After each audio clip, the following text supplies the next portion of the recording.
warahmatullahi wabarakatuh. Alhamdulillahilladzi arsala rasulahu bil huda wa dinil haq liyudhhirahu 'ala dini kullihi walau karihal musyrikun. Asyhadu an la ilaha illallah wahdahu la syarika lah wa asyhadu anna Muhammadan abduhu wa rasuluhu la nabiyya ba'da. Allahumma salli wa sallim wa barik ala nabiyyina Muhammadin wa ala alihi wa ashabihi ajma'in. Bapak, ibu-ibu, dan saudara sekalian, rahimani wa rahimakumullah. Alhamdulillah, puji syukur kita panjatkan kepada Allah. Kembali Allah berikan kemudahan kepada kita sekalian bisa hadir di majelis ini, bisa berkumpul kembali, bisa bertemu dengan saudara-saudara seiman kita. Dan semoga Allah Subhanahu wa Ta'ala kuatkan ukhuwah kita. Semoga Allah Subhanahu wa Ta'ala kumpulkan kita kelak bersama-sama di surganya, dan Allah berikan pahala yang besar kepada kita sekalian atas usaha kebaikan ini. Tak lupa salawat dan salam juga kita unjukkan kepada Nabi kita, untuk Nabi kita Muhammad SAW yang telah membimbing, memberikan bimbingan, berikan pengajaran lewat perjalanan sirahnya ini dan juga sabda-sabdanya. Semoga kita bisa meneladaninya dan semoga kita bisa bersama-sama kelak bersama beliau di surganya. Bapak-bapak, ibu-ibu dan saudara sekalian muliakan Allah Subhanahu wa Ta'ala, kita teruskan mengambil faedah dari disyariatkannya azannya. Faedah berikutnya adalah hikmah dipilihnya azan, dipilihnya seruan, ajakan melaksanakan sholat berjamaah itu dengan ucapan bukan perbuatan, dengan ucapan lafaz yang azan seperti yang kita sama-sama dengar, berupa ucapan bukan perbuatan, nabo beduk, nabo iki dan sebagainya, bukan itu, tetapi dengan ucapan. Hikmahnya adalah agar memberikan kemudahan kepada kita sekalian. Artinya ini bisa dilakukan oleh orang dahulu dan juga bisa dilakukan oleh orang sekarang dan orang yang akan datang. Demikian pula kalau seandainya menggunakan perbuatan mungkin akan berat. Mungkin akan berat, mungkin akan repot gitu. Mungkin juga bisa dilakukan orang dahulu, tidak bisa dilakukan orang sekarang. Kembali kepada prinsip dalam agama ini, bahwasanya agama kita ini adalah agama yang mudah. Ya, agama yang mudah bisa dilakukan oleh siapa saja orang-orang Islam. Agama yang tidak memberatkan. Maka jika ada sesuatu yang berat, maka sesungguhnya itu dari diri kita sendiri yang mungkin banyak berinovasi terhadap agama ini, sehingga seakan-akan agama ini sulit. Atau jika berat, syariat agama ini berat dilakukan, bisa jadi karena hati kita yang sakit. Ya, karena prinsip dalam agama itu, syariat agama Islam yang Allah Subhanahu wa Ta'ala turunkan ini, wa ma ja'ala 'alaikum fid dini min haraj. Tidak Allah jadikan agama ini, syariat dalam agama ini suatu yang sulit, yang membebani kita, yang menyulitkan kita. Maka kalau ada syariat agama ini yang sulit, yang berat, maka ketahuilah sesungguhnya hati kita yang sedang sakit. Maka harus diobati, harus disembuhkan. Ibaratnya kalau badan kita sakit, fisik kita sakit, makanan seenak apapun, gitu, selezat apapun, itu akan sulit diterima oleh tubuh. Bukan karena makanannya tidak enak, tapi tubuhnya sedang sakit, sehingga makanan itu tidak bisa diterima, balik gitu. Kalau fisik kita sakit, tubuh kita sakit, ya, mau sakit opo ae, sakit demam, sakit lambung, makanan seenak apapun ketika dimasukkan itu mesti kudu mutah, cangkem pahit dan sebagainya.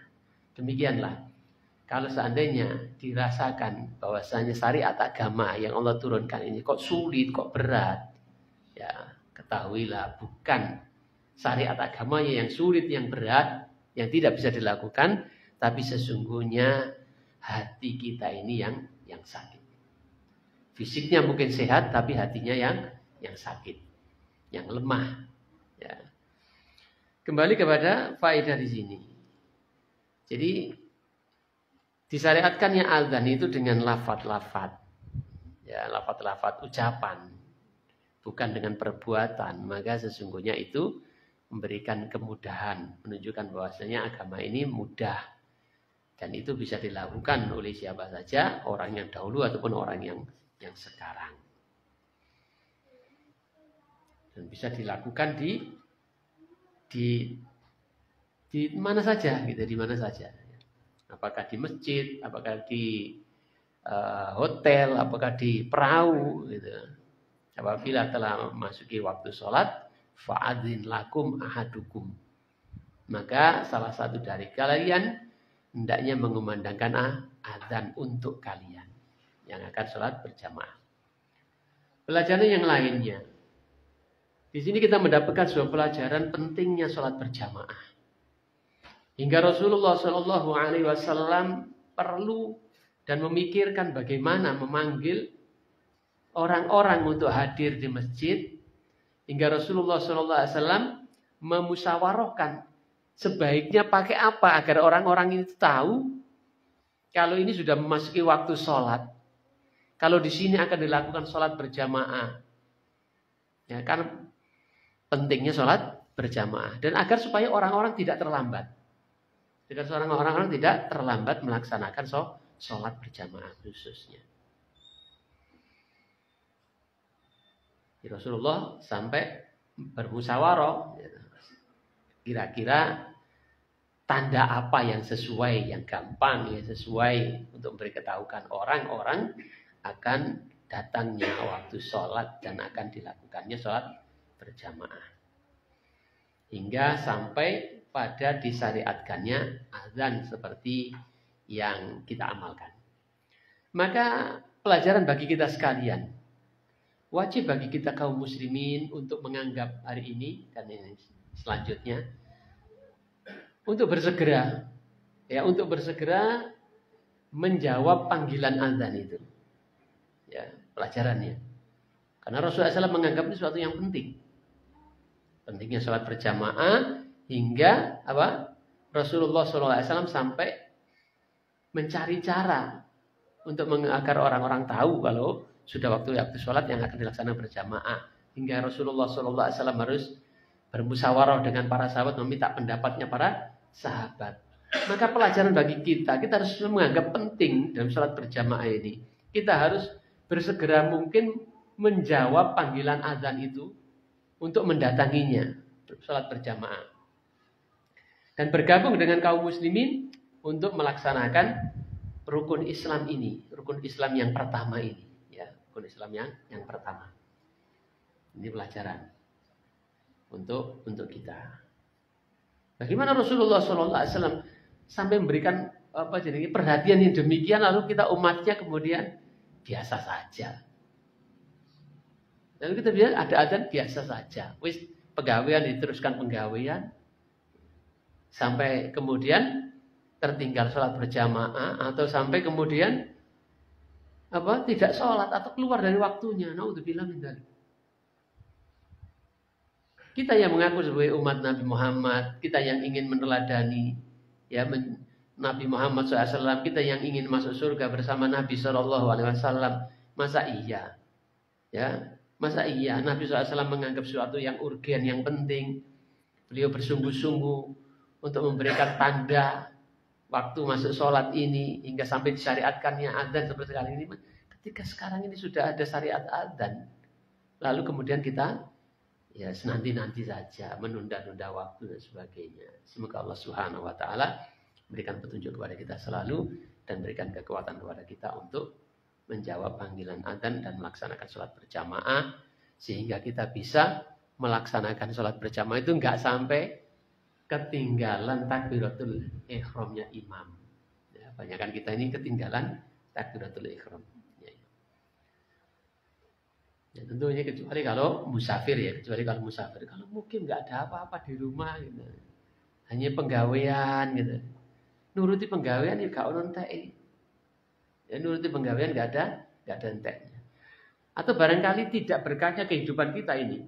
Tidak berkahnya hidup kita ini juga karena pengaruh itu. Ya kita tidak bersungguh-sungguh untuk menjawab panggilan Allah Subhanahu wa taala lewat kumandang azan agar kita melaksanakan ibadah kepada Allah Subhanahu wa taala dengan ibadah yang agung yang merupakan rukun Islam yang pertama yang Allah Subhanahu wa taala syariatkan salat ini sampai menghadirkan Rasulullah sallallahu alaihi wasallam. Menerbangkan Rasulullah sallallahu alaihi wasallam sampai langit yang ketujuh hanya untuk menerima kewajiban salat ini. Kemudian ma'asyiral muslimin rahimani wa rahimakumullah. Rasulullah sallallahu alaihi wasallam sebagaimana kita ini kan tadi, beliau sallallahu alaihi wasallam memandang urgennya azan dan sampai bermusyawarah dengan orang-orang, lalu dengan para sahabat, kemudian disampaikan kepada Rasulullah sallallahu alaihi wasallam pendapat para sahabat, ada yang mengusulkan agar memakai genta, agar memakai trompet, agar membakar, membuat api unggun di tempat yang tinggi.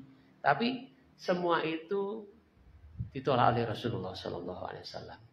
Kenapa? Karena hal-hal itu menyerupai agama yang lain, agama Yahudi, agama Nasrani ataupun agama Majusi.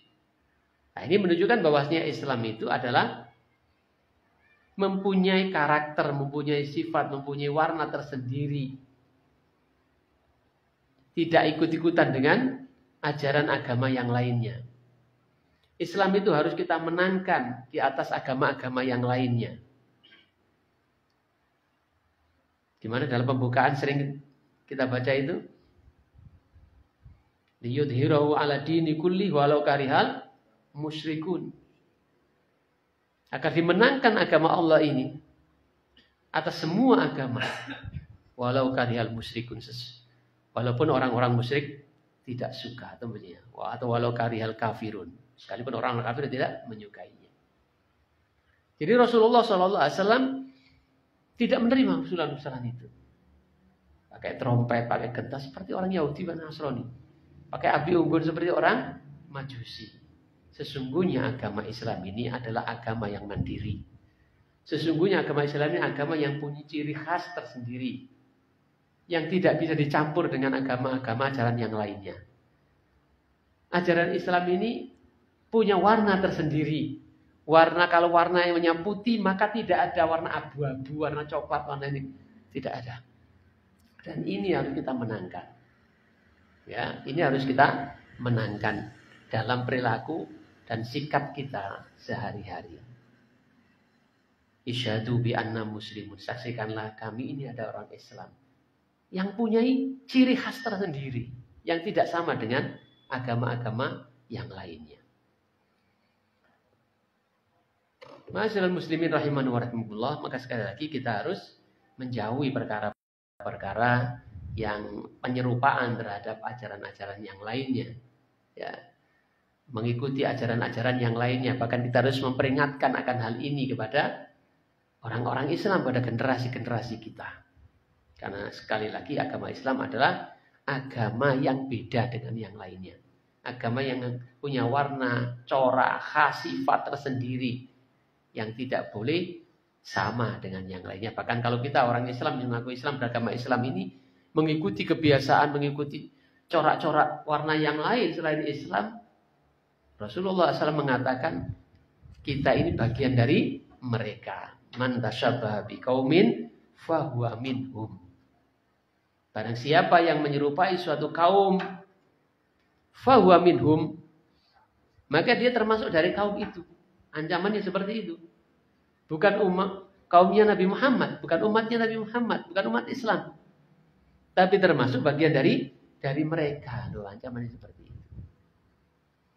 Maka kalau jadi orang Islam jangan meniru-niru ibadah orang lain. Apalagi agama ini sudah lengkap. Ya, sudah lengkap, sudah pas, tidak lebih, tidak kurang. Maka jangan mengadopsi dari ajaran-ajaran yang lain. Kok enak di sana modelnya ada nyanyian-nyanyian gitu ibadahnya lalu kita tiru nyanyian. Jangan. Kok kayak pakaiannya begitu kok asik? Ya, pakai kalung salib, pakai ya. Jangan. Oh, namanya kok keren nama-nama begitu. Enggak usah. Ya, kita tetap harus isyhadu bi anna muslimun, saksikan kami ini orang Islam yang punya ciri khas, sifat karakter yang beda dengan yang lainnya.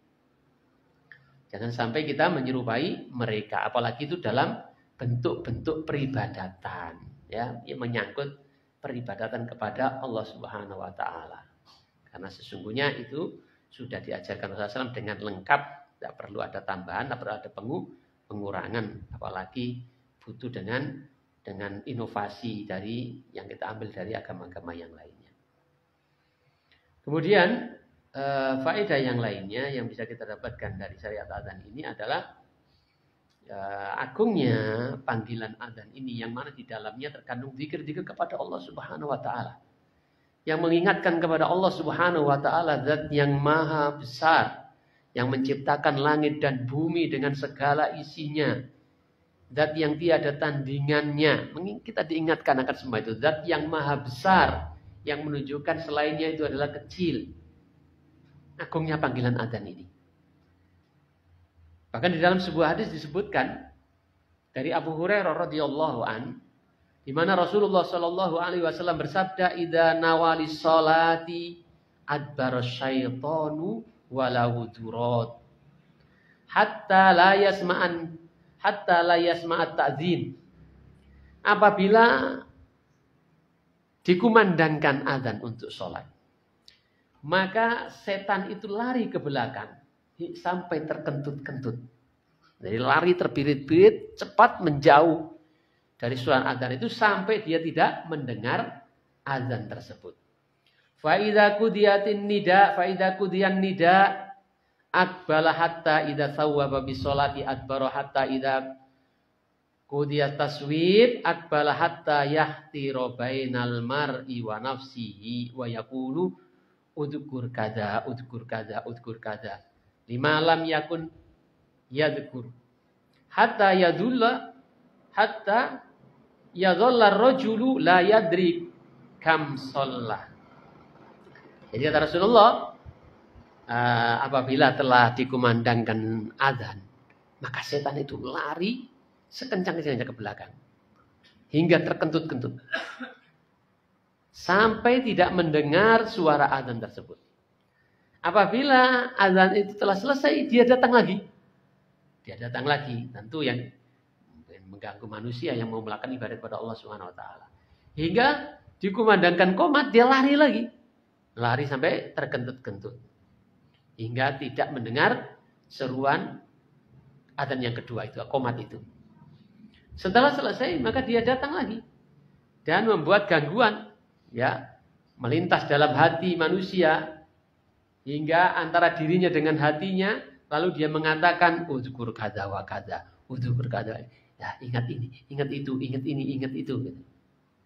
Padahal sebelumnya tidak ingat. Lima lam yakun yadhkuru. Padahal sebelumnya tidak ingat. Ketika sholat, ingat kabeh. Ingat kuncine hilang, ketemu no kene, ingat duwike tiba yo ono kene, ingat diutang, ingat duwike diutang iki, ingat kabeh. Karena dibisiki oleh setan. Setan melintas dalam hatinya hingga dirinya dengan seorang dengan dirinya dengan hatinya itu ingat kepada dikatakan ingat ini, ingat itu, ingat itu. Karena sebelumnya tidak ingat. Sampai seorang itu tidak menyadari, mengetahui berapa rakaat yang sudah dilakukan. Ya, berapa rakaat apa yang dibaca dalam sholat ini. Sampai dia tidak tahu karena ingat macam-macam. Gitu. Tapi ketika nggak sholat kok juga ingat. Makanya ada yang mengatakan kalau golek iya apa-apa, sholatan ae golek ketemu. Iling kabeh. Jadi diganggu setan. Tapi ini sengaja-sengaja salate pengin golek ya orang ngarep diganggu setan nih ngono. Salate wae gak tepak. Gitu.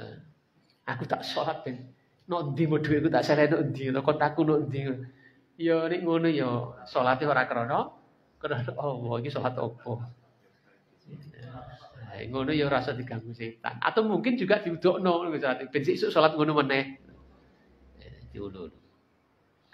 Jadi agungnya masalah azan ini di mana itu mengingatkan Allah Subhanahu wa taala yang setan berusaha untuk menjauhkan kita dari ingat kepada Allah Subhanahu wa taala sekalipun dalam wadah sedang melakukan ibadah kepada Allah Subhanahu wa taala.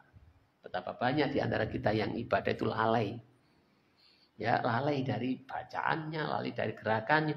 Bahkan donga ketika doa itu yo lali itu. Lali sing dibaca itu apa gitu lali. Mbok saking ngapale gitu. Allahumma lamani alima atau ita walam uti alima ma'ada. Jaluk opo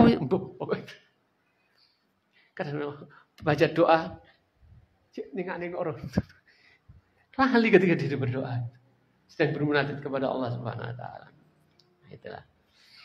Jadi setan itu menggoda kita itu bukan hanya ketika kita tidak dalam kondisi ibadah. Supaya kita tidak beribadah kepada Allah Subhanahu wa taala ketika adzan dikumandangkan, lalu setan membuat asik dalam hati kita dengan pekerjaan kita, dengan hobi kita dan sebagainya. Tapi juga ketika kita dalam sholat pun setan akan mengganggu. Ya. Sebagaimana setan ada di pasar, ya, ada di laut, ada di tambak, setan juga ada di masjid, ada di rumah. Gitu. Dia datang ketika tidak sedang azan, ketika azan dia lari, ketika qomat dia lari. Setelah qomat dia datang lagi untuk menggoda orang yang sholat. Jadi sekali lagi bukan hanya setan itu menghalangi kita dari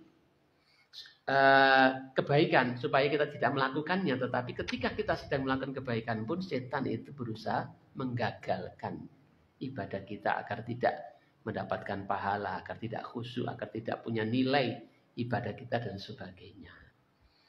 Makanya hal-hal yang sudah diberikan petunjuknya oleh Rasulullah SAW hendaknya kita perhatikan misalnya dalam masalah sholat supaya merapatkan shaf, ya, supaya merapatkan shaf.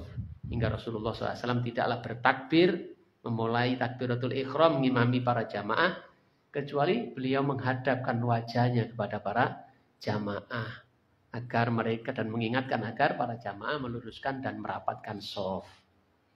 Ya, merapatkan shaf. Karena itu juga bagian dari sempurnanya sholat berjamaah. Selain itu Rasulullah SAW juga mengingatkan agar menutup celah-celah yang kosong. Wasudul kholala. Tutuplah celah-celah yang kosong. Jarak antara satu orang makmum dengan makmum yang lainnya.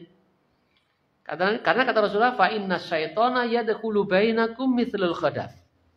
Karena sesungguhnya setan itu masuk di antara kalian yang bershaf ini itu sekecil cempe. Maka Rasulullah menyuruh rapat, bukan hanya lurus tapi rapat. Maksudnya lurus itu jangan sampai kemudian ada yang rodok ke belakang, ada yang rodok maju. Tapi lurus, kalau di garis itu lurus. Selain itu adalah rapat. Sudah lurus sesuai dengan garis di masjid, tapi jarak kene, kono dan sebagainya. Nah, Rasulullah menyuruh, ya, bersaflah kalian seperti safnya para malaikat. Para sahabat bertanya, bagaimana safnya para malaikat itu, wahai Rasulullah? Mereka tidak membuat saf baru sebelum sempurna saf yang di depan. Itu.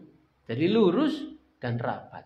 Dan Rasulullah SAW mengingatkan wasudul kholala. Tutuplah celah yang kosong. Karena sesungguhnya setan itu masuk di antara kalian itu seperti kecilnya seperti cempe. Lah gak masuk nang kene gak masuk nang selangkangan kene. Nah, iku agama kok diakal-akalan ngono piye? Gitu. Oh, setan itu bisa masuk ke dalam hati kita, gitu. Walaupun ini dirapatkan juga bisa masuk ke dalam hati kita. Wis to iku kok nala bantah-bantahan membantah kadis wae. Gitu. Kenapa kita enggak ketika disuruh meluruskan shaf sami'na wa ata'na, tapi pikirannya bantah ke hadis. Jadi setan itu menggoda, gitu. Dalam sholat pun digoda. Gitu. Tapi walaupun demikian, kemudian jangan kita buat-buat cara menangkis setan sendiri. Ya, mau sholat baca qul a'udzu birabbin nas supaya tidak dibisiki setan. Gitu. Iki gawe cara dhewe nampeng setan, gawe cara dhewe. Gitu. Ya kan sesuai, tapi gak sesuai mbek sing dijadikan kebiasaan Nabi Shallallahu Alaihi Wasallam. Nabi gak nabi takbir itu maca qul a'udzu birabbin nas itu.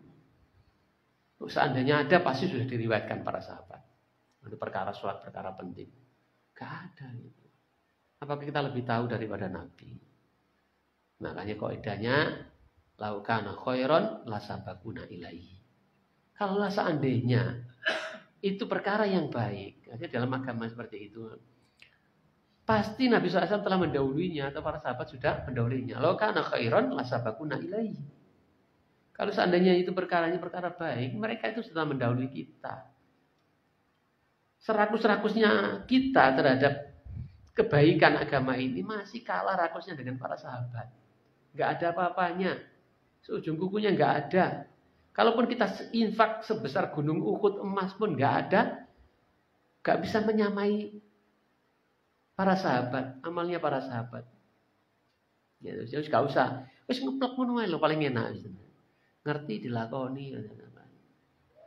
Tutup celah yang kosong, tutup rapet no. Ora usah kakean giringan. Rasa kakean giringan. Kita teruskan. Termasuk juga keutamaan azan ini disebutkan dalam hadis Nabi Shallallahu Alaihi Wasallam yang juga diriwayatkan Abu Hurairah radhiyallahu an. Beliau Shallallahu Alaihi Wasallam bersabda, al muadzinu yughfaru lahu mada sautihi wa yashhadu lahu kullu rabbin wa yabisin. Kata Rasulullah, seorang muadzin, orang yang adzan itu, yughfaru lahu, diampuni dosa-dosanya.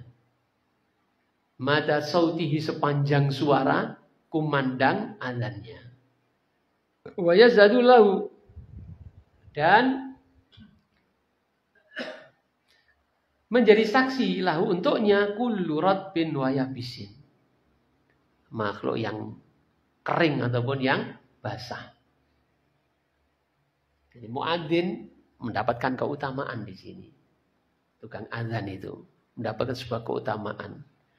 Setiap dia azan maka Allah Subhanahu wa taala ampuni dosanya sepanjang suaranya itu. Suaranya didengar oleh orang sehingga mereka bisa hadir dan sholat berjamaah di masjid. Diampuni dosa-dosanya. Dan akan menjadi saksi makhluk Allah Subhanahu wa taala yang kering ataupun yang basah. Yang basah ya kayak apa jadi? Iwa barang basah. Kayak cakwat yang pluk goro barang yo basah. Artinya makhluk Allah ya ada yang kering, ada yang basah. Semua akan menjadi saksi akan amalan ini. Ini menunjukkan tentang keutamaan azan. Oleh karena itulah Rasulullah SAW dalam riwayat yang lain beliau bersabda, "Lau ya'lamun nasu ma fin nida'i was-saffil awwali." Kalau seandainya orang-orang itu mengetahui tentang keutamaan, kedudukan, pahala, kemuliaan dari azan dan menempati shaf yang pertama, summa lam yajidu illa ayyastahimu fayastahamu ilaihi. Lalu dia tidak bisa mendapatkan itu, tidak bisa mengumandangkan adzan, wong adzan itu terbatas. Satu masjid itu hanya satu orang. Semuanya pengen adzan karena mengetahui tentang keutamaan dan kebaikan adzan. Sehingga semua minat untuk meraih keutamaan dan pahalanya itu. Tapi tidak bisa mendapatkannya karena harus ditunjuk cuma orang satu. Demikian pula orang-orang mengetahui tentang keutamaan menempati shaf yang pertama. Lalu mereka tidak bisa mendapatkan keutamaan itu. Tidak bisa adzan, tidak bisa menempati shaf. Kecuali diadakan undian dulu. Pasti mereka pada ikut undian untuk mendapatkan itu. Sing adzan mau siji, sing rebutno katakanlah 10. Apa mereka ada 50 sing rebut sak masjid. menempati shaf yang pertama itu juga terbatas antara pojok kanan, pojok kiri. Nek musolai gede, ya katakanlah satu shaf itu isine kira sing paling gede begini. 40 orang. Sementara jamaahnya 200, jamaah dhuhur 200, Masya Allah. 200. Temenan tuh.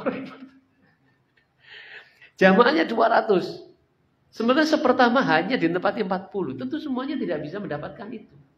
Kecuali diundi dulu. Pasti mereka akan ikut undian.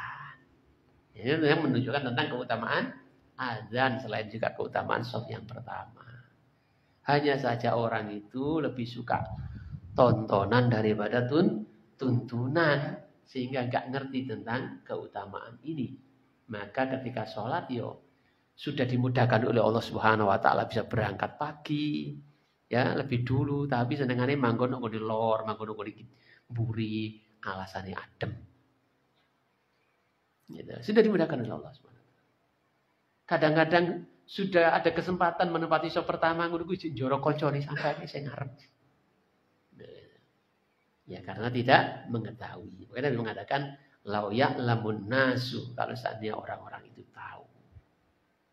Ya, kebaikan di akhirat itu lebih dia kedepankan daripada kebaikan dunia ademin dunya. Tentu pasti mereka akan berusaha. Jadi itulah keutamaan tentang adzan. Kemudian juga disyariatkan untuk mengikuti muadzin. Dan Rasulullah SAW menunjukkan pahala yang besar ketika mengikuti muadzin itu. Di dalam sebuah riwayat dari Abdullah bin Amr bin As radhiyallahu anhu, annahu sami'a an-nabiy sallallahu alaihi wasallam yaqulu, bahwasanya dia mendengar Nabi sallallahu alaihi wasallam bersabda, "Idza sami'tumul mu'adzina faqulu mithla ma yaqul." Apabila kalian mendengar muadzin, maka ucapkanlah seperti apa yang dia ucapkan.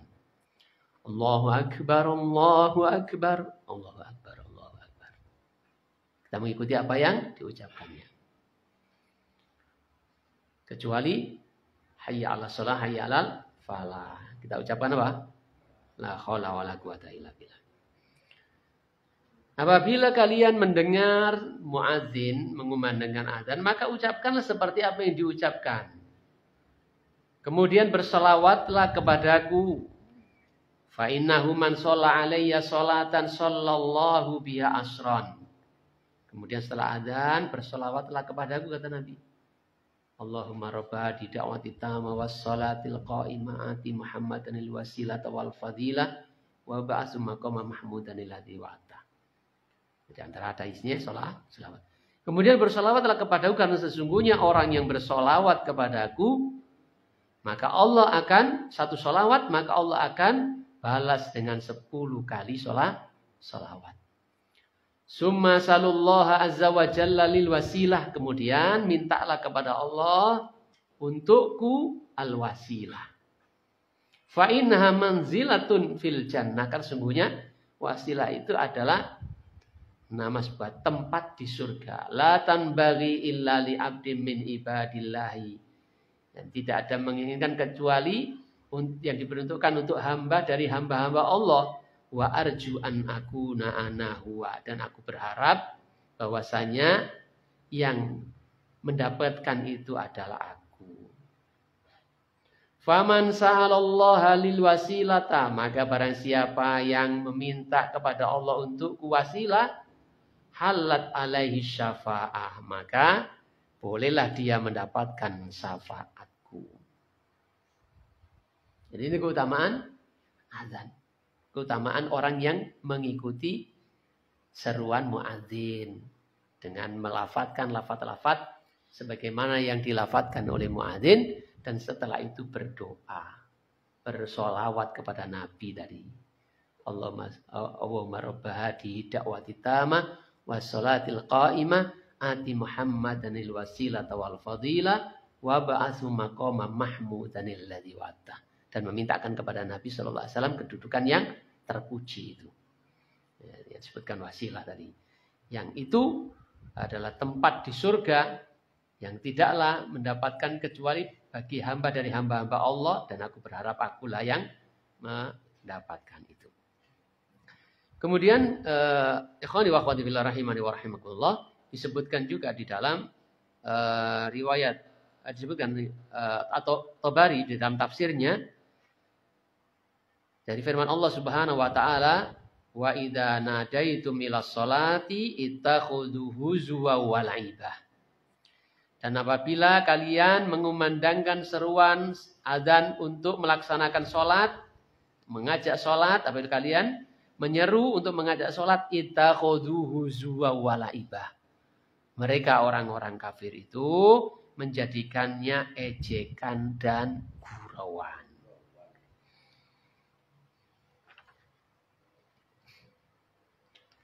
Diriwayatkan oleh As-Sadi, dia berkata, dahulu ada seorang laki-laki dari Ansor di Madinah. Apabila dia mendengar seruan azan, yang muadzin itu menyerukan asyhadu anna Muhammadar Rasulullah, aku bersaksi bahwa Muhammad adalah utusan Allah. Setelah asyhadu an la ilaha illallah, qala, ia berkata, khurriqal kadzib, ya, terbakarlah orang yang pendusta. Maksudnya Rasulullah SAW, dia mendoakan keburukan kepada Rasulullah. Lalu kemudian pada malam itu pembantunya itu lalai dari mematikan upliknya hingga membakar rumahnya dan orang-orangnya itu, yang waktu itu lagi tidur. Karena percikan api dari upliknya itu. Dan ini termasuk sunnah ketika kita hendak tidur itu agar mematikan lampu-lampu, gitu, agar mematikan lampu, khususnya lampu-lampu yang model dulu itu kan uplik itu, karena takutnya nanti kesenggol tikus atau apa gitu ya. Termasuk minyak obat nyamuk barang itu yang sering kadang-kadang membakar kasur barang itu ya, diperhatikan tempatnya ya, peletakannya. Itu termasuk sunnah ketika hendak tidur itu mematikan lampu. Termasuk lampu-lampu ini ya. Dan itu ternyata banyak hikmahnya. Tidur dengan terang, dengan apa? Dengan gelap itu ternyata bermanfaat. Tidur malam itu dengan gelap. Karena tubuh kita meregenerasi sel-selnya. Termasuk juga ketika sakit itu akan lebih mudah sembuh dibandingkan ketika terang benderang. Karena dimatikan atau paling enggak redup-redup lah gitu. Kira-kira gelap itu kok malah merepotkan. Ya. Itu apa? Netes obat mata malah PPO yang mlebu pribadi. Ya gelap. Apinya kenapa malah tiba gitu. Ya remang-remang. Bapak-bapak, ibu-ibu dan saudara sekalian muliakan oleh Allah Subhanahu wa taala, inilah beberapa poin faedah dari disyariatkannya adzan. Mudah-mudahan ada tambahan ilmu untuk kita, dan pada pertemuan berikutnya bisa kita lanjutkan lanjutkan ini bahasan yang lain, yaitu perubahan kiblat ke Ka'bah. Untuk judul besoknya Cabari. Ya, perubahan kiblat dari Baitul Maqdis ke Ka'bah. Kita tutup dengan doa kafaratul majelis. Subhanakallahumma wa bihamdika asyhadu an la ilaha illa anta astaghfiruka wa atubu ilaik. Assalamualaikum warahmatullahi wabarakatuh.